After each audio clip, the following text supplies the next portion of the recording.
Pour commencer, nous allons vous présenter une Suédoise à la voix suave qui bouge les codes de la pop en jouant avec le jazz. Elle a débarqué à Paris à l'âge de 5 ans. C'est là qu'elle a découvert le théâtre, la danse et surtout le chant. Frédérique Astal s'installe à seulement 21 ans dans la cour des grands. Avec ses jolies mélodies mélangées, elle a séduit les Français. Et c'est avec les meilleurs musiciens du moment qu'elle nous offre son premier tour de chant.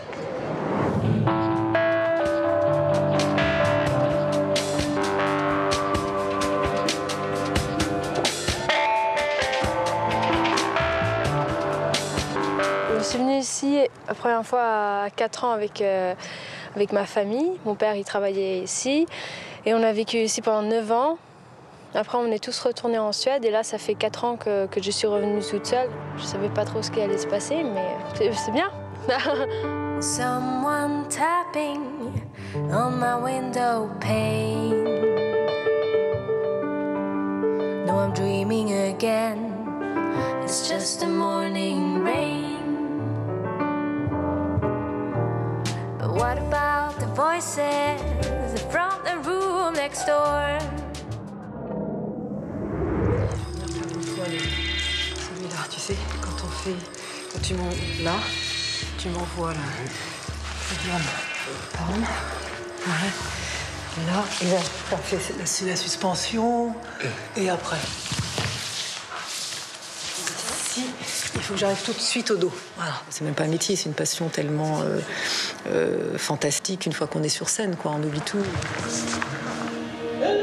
C'est l'histoire d'un petit prodige devenu grand, gracile, élégant. Une enfant fan de ballet dansant, entrée à l'opéra à 9 ans, puis sacrée étoile, son rêve du temps de Nureyev. Une vie antérieure déjà pour Pietra Gala, qui se régale aujourd'hui de ses nouveaux pas, qui la ramène à sa petite enfance, celle d'avant la danse. Maintenant, Pietra, la chorégraphe, se greffe sur nos émotions, nos mémoires. C'est que madame est devenue maman récemment, et ça remue, comme on peut le voir. Une pièce sur 2 personnages, donc une pièce très intime sur nos histoires personnelles, on va dire, sur notre vécu. Et on est parti sur le souvenir de l'enfance qu'on porte tous en nous. Aussi bien les joies, les bonheurs, que également les souffrances et les douleurs qui font que on se construit, qu'on perd un peu nos illusions, mais qu'on continue à avancer, qu'on reste debout.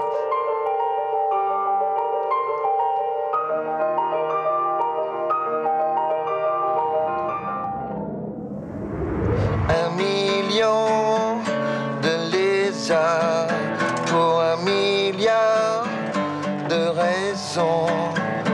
1 million de lézards pour 1 milliard de raisons.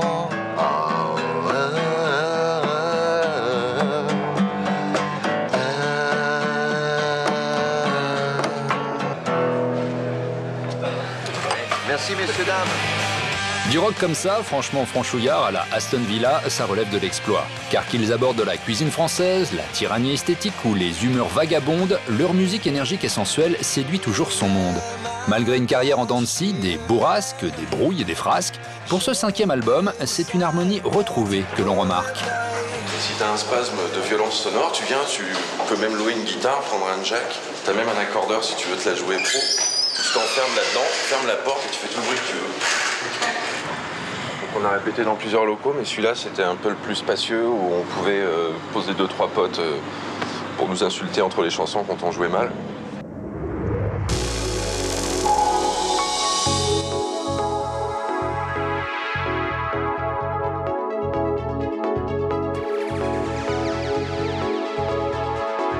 C'est un peu la rue des Croque-Monsieur, l'avenue des Croque-Monsieur, parce qu'en face, on a le bar des théâtres, qui est un endroit formidable que j'aime beaucoup, où ils font d'excellents Croque-Monsieur.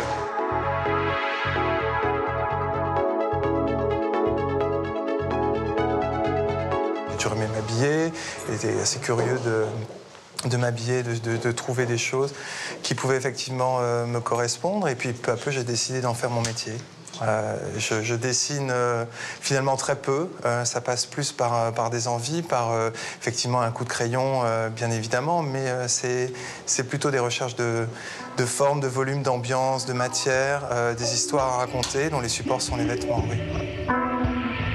José Lévy a un peu réinventé le style au masculin depuis son entrée dans la mode à la fin des années 80. Son truc est de mettre un brin de fantaisie et quelques accessoires funky dans les vestiaires masculins jusque-là un peu gris.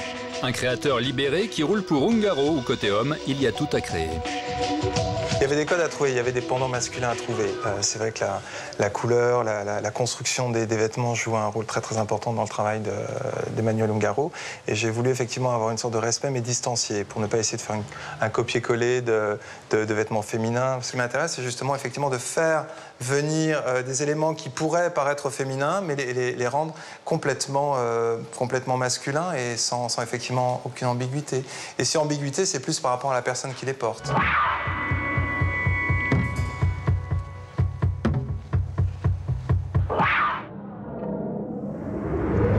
Aujourd'hui, l'inspiration de Vanessa Bruno séduit Rome, New York ou Tokyo. Mais fidèle à ses principes de proximité entre la femme et sa parure griffée, la styliste ne se laisse pas aller à l'idée d'un défilé standardisé. Comme à ses débuts, c'est debout, au milieu des filles qui défilent, que vous fendez la foule, avec ordre d'avoir les mains baladeuses. Et ça, c'est cool.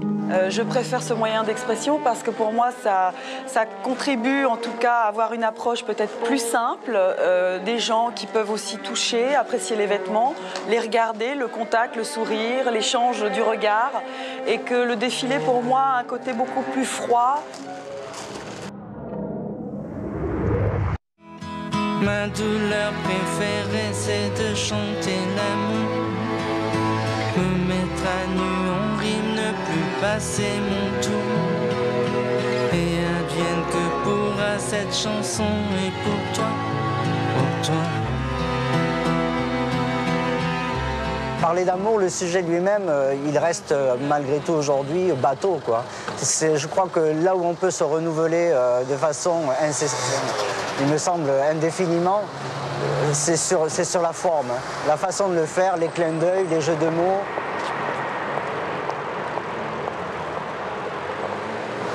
J'aime bien monter à Paris parce que chez moi, je suis dans une sorte de... Je suis pas loin d'un bois, donc c'est le silence, c'est la campagne, je me retrouve tout seul avec ma chienne, etc. Et là, tout d'un coup, il y a des bagnoles, je vois du monde. J'ai vraiment besoin de ça.